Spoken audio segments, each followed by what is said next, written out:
Good afternoon and welcome to the second of the JA webinars. My name is David Kennedy and I will be presenting this one. So as you can see here from the screen, the title is Exceeding Your Business Needs and Expansion and Scalability. So really, what do we mean by this? So I think if you look at any typical business, nothing is ever static on a week-to-week basis. We all have peaks and troughs in our business where we're busier at certain times of the year than we are at others, and unfortunately it's very difficult to forecast this type of business because it is very much customer dependent as to when you have to provide the resources. So we will be covering some of the peaks and troughs and how we might be able to work with you around that.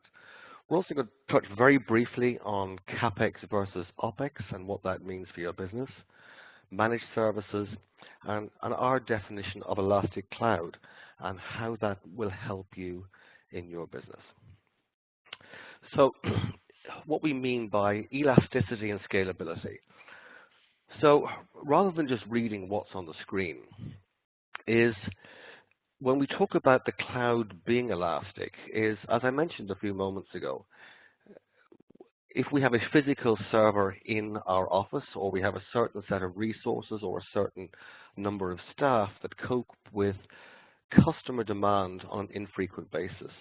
So one of the examples that we'll refer to later on is a ski shop, where, as you would probably envisage, is that at certain times of the year, demand for their online products or services would be greater than they would be at other times of the year. So if you take, so the example we've given there as a travel agency is during the summer, there will be a number of people looking for last-minute deals for sun holidays.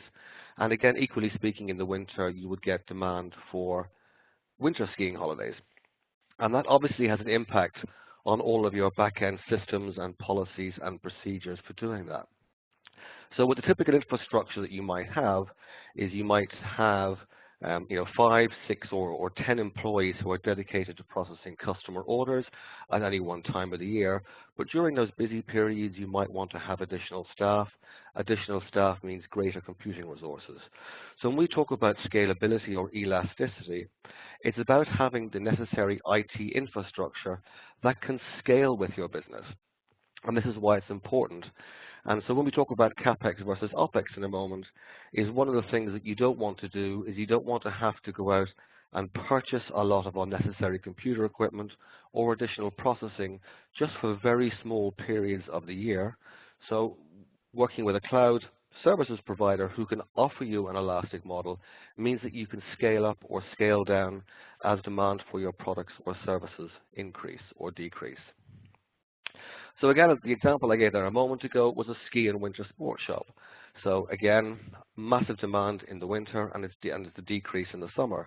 Or equally speaking, again, you might not just specialize in ski or winter breaks. It might be at certain peaks of the troughs throughout the year, whereby you offer sun and winter and ski breaks.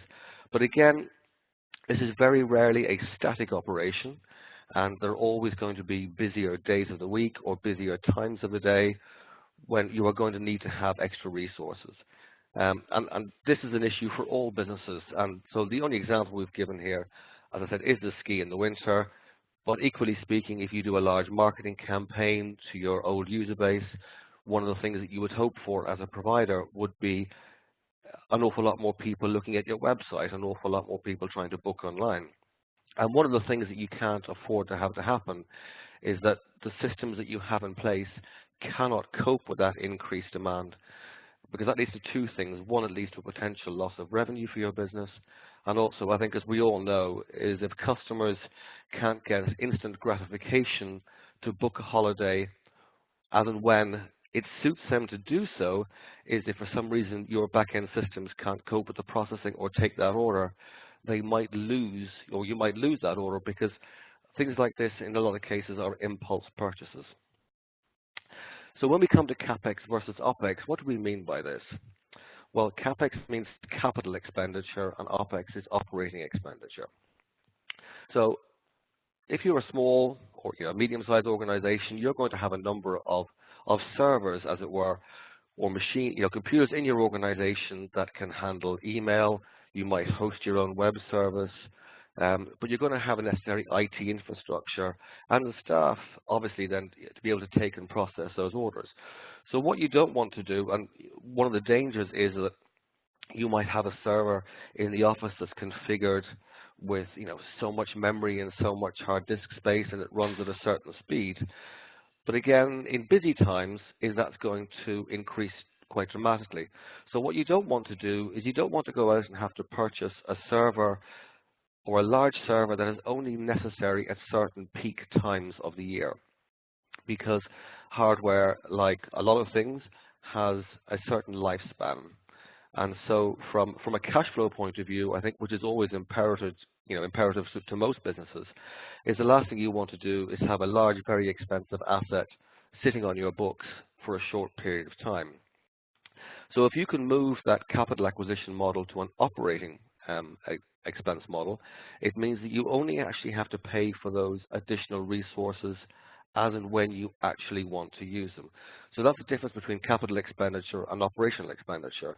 And also from a financial and accounting point of view, is if you buy capital equipment, you can only write that down over a certain period of time, whereas with operational expenditure, you can actually recognize that expenditure in the year that you actually incur it.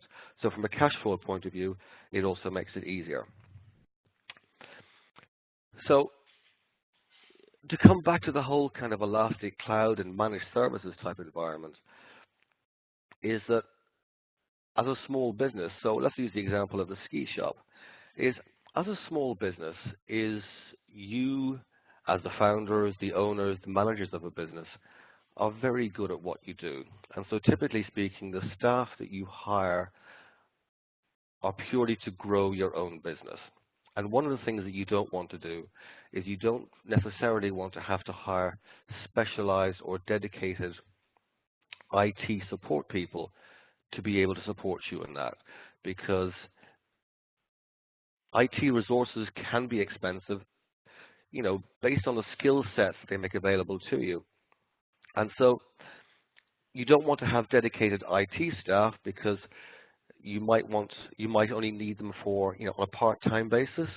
And then if something does go wrong, you need them immediately on site. And that can be an expensive model from a cost point of view. So when we talk about managed services, is what we're talking about, it's like having an external IT resource that answers into your organization. So if you go out and hire somebody, for example, who knows about email, and they can support all of your email requirements internally within your office, they know about email, but they might not necessarily know about hosting, managing, or changing websites, or they might not know how to configure your anti-spam or your antivirus server. So one of the advantages about moving to a managed services environment is you're not just hiring somebody who knows about email, but you're hiring a team of specialists collectively who will be able to support every different aspect of your business. And so whereas initially it might look a little bit more expensive than hiring a dedicated resource, you're actually not just hiring a single dedicated resource with a single skill set, is you're hiring basically a team of people with multiple skill sets who can help support your organization on a day-to-day basis. And more importantly as well, it can also provide advice and guidance as to how or what type of infrastructure you might want to have moving forward that will grow with your business. So IT shouldn't restrict your business. It should be there to support your business. But you shouldn't have to worry about the IT because your business isn't selling, in this particular case, ski or sun holidays. And again, even if you do have, so the last point there is about support, which is kind of one of the critical issues of, I think, of most companies. And I think that collectively, if we look back, we can all remember situations whereby we've had an issue and we might ring one person for support only to have that organization say, I'm afraid that actually isn't our issue, it's probably to do with this company. And so you ring that company and they say, no, it's nothing to do with us. So you get this kind of round robin whereby people saying it's not our problem, it's not our fault, you need to ring somebody else. And this can be quite frustrating because in most cases you're ringing support if you have an urgent issue that you need addressed on an immediate basis, because it could be affecting taking customer orders or revenue generating for your business. So from a managed services point of view, in Java, we do have this 24/7/365 support. So I think regardless of what time of the day you have a support issue, at least you know that there will be somebody there to answer your call, and there will be a team of specialists there to be able to diagnose and support your issue. Because even though, let's say, for example, you're a ski shop now, you might specialize in selling winter ski or winter sun holidays to the UK market. There might also be times whereby people are trying to, let's say people are traveling and they're trying to book a holiday for themselves and their family, and they can't get online because even though it's 11 o'clock at night here, it might be 3 o'clock in the afternoon in America, but it's still an urgent issue for them and you need to get it resolved immediately. So again, to come back to the Elastic Cloud, is the example I gave earlier, is you have purchased a server, it's sitting in the corner in your office, and at peak times, excuse me, at peak times, that server is a little busy, it can't cope with the demand, and if customers can't book holidays, then you are actually losing money. So what we mean by Elastic Cloud is that if we take that physical server that's in the corner of your office and we move that server environment to the cloud, from a cloud provider point of view, and one of the things that we can offer is we can increase or decrease the size of that server based on your current demands or your forecasted demands. So you can say, okay, look, it's the end of August, and we have a big campaign going on now to our old customer base in September to encourage them to book their winter ski package. We are expecting a very large increase in demand. So therefore, can you make our servers bigger, for want of a bigger definition?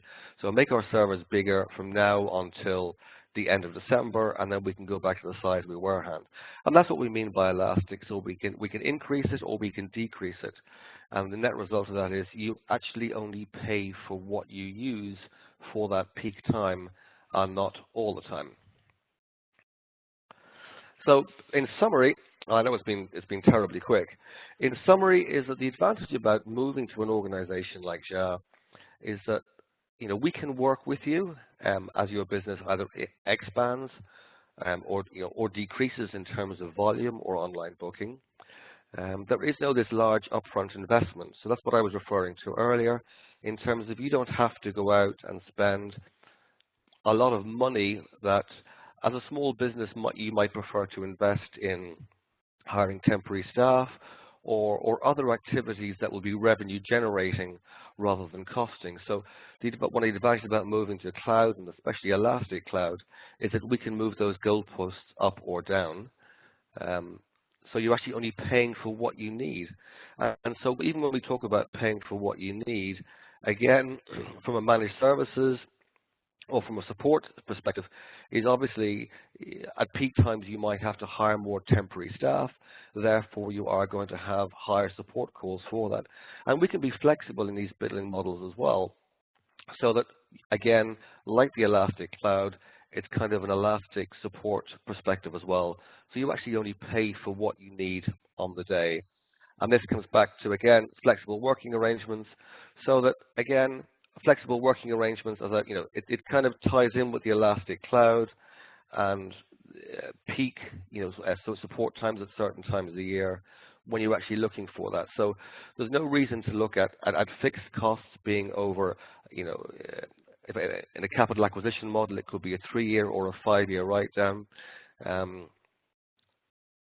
Whereas from a managed services, Elastic Cloud, flexible support arrangements, is you can recognize those costs in that year. So you aren't deferring costs moving forward. So very briefly, and obviously trying to keep within the 15 minutes that we've allocated for this, Um, if you do have any questions, and rather than opening the webinar to multiple questions, because I think we all understand is that we actually don't know who is on the call, and sometimes we find it difficult to ask the questions in a public audience type of thing. So what you do have here on the screen is there's my email address and my contact telephone number. So, please do feel free to drop me an email or give me a call if you'd like to have an informal chat. Um, Obviously, with all these things, um, sometimes a conversation starts off one way and finishes another way. So, feel free. Don't be embarrassed about ringing me up and, asking me a series of questions as to how this might help your particular business, because every business is unique with its own requirements, et cetera, et cetera. So, please do feel free to drop me an email, give me a call. I'm quite happy to have a conversation with you. If you like, we can arrange to come and meet you, or you can come in and see us. And the last thing I do want to finish up on is, don't forget, on the 7th of March, we have our next webinar, which is furthering your business in the cloud.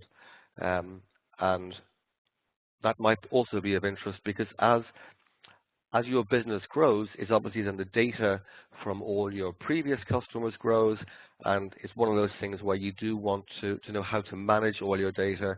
Is it secure? Does it comply with new legislation? How can you protect it? So I would heartily recommend that you also attend that webinar. So again, many thanks for your time, and I look forward to hearing from you shortly.